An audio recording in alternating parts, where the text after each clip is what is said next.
position on incineration.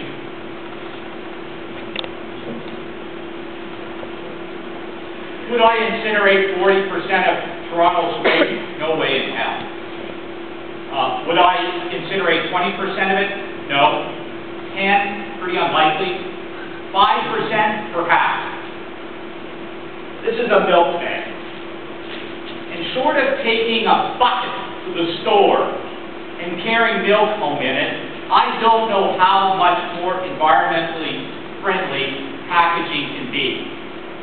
Now, the plastics industry continues to tell me that this is nothing more than frozen natural gas. And we're going to bring natural gas from Alberta to burn it to make power anyway.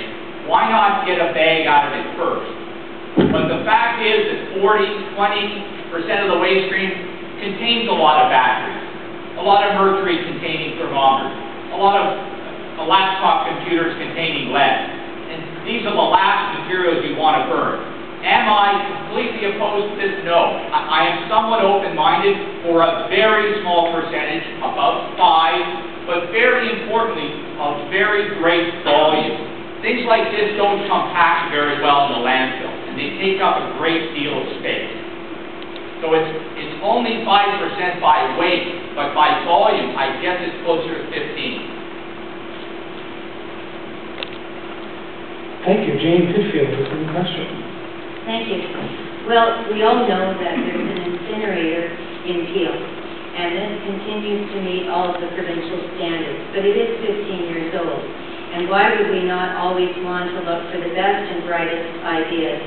And I really feel, too, that it should be tested here in Toronto. We shouldn't just say because it works in some other part of the world. Because that was part of the problem with our pelletizer. We never tested it in Toronto. It worked in Milwaukee. We built it here and had a bit of a problem. What I, again, am intrigued with is it's a form of gasification. It's a clean energy from waste facility in St. Marie. I believe that the cost will come down, just like everything does when something's been around for a while. At the moment, apparently we're being quoted $150 a ton. The grain bin costs $140 a ton. What we need to look at is the energy input for this, the cost, and also what's released to the air. And I feel that it's very important to have a made-in-Toronto solution, not a made-in-somewhere-else solution. And we do know we need energy. And in terms of percentages, I've always felt if we could reach 65% with recycling and composting to the best of our ability, for the remaining 35% only, we would consider a clean energy from waste solution. And let's not forget that Halton has already offered to help us because they may be building a facility large enough. So if for some reason we can't site it in Toronto, this is why we need partnerships. And there are other municipalities that are calling Toronto, like Peterborough. I think, though, they've recently partnered with York. But this is something we need to work with other municipalities on. And rather than the fear-mongering, I think it's important to have leadership through education and Toronto experience. Thank you. Stephen Whitmer. Well, I'm not bound by ideology on the solutions. And when I was in a public meeting, a councillor from Durham came to me and said, you know, we offered to joint venture in an environmental assessment with Toronto a few years ago. Toronto turned us down on the basis of ideology. They said they wouldn't have anything to do with incineration. And we're going along, but we're almost finished with the environmental assessment process.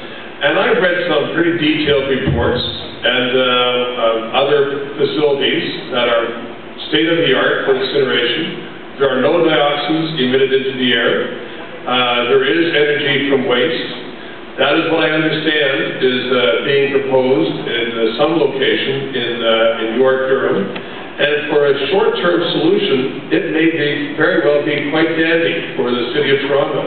I dare say if that incinerator is located, and it's certainly a lot closer to Toronto than London is. It would be a 30-minute drive as opposed to a 2.5-hour drive.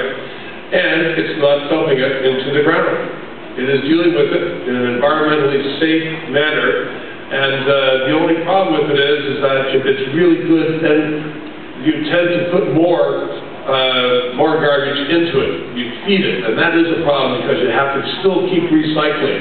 But as a matter of principle, I have no problem with it as long as it is environmentally sound. And as I said, I've read reports other cities. There are no dioxins. It's a good solution. It is not the absolute long-term one, though. Thank you. It's come up already this evening, and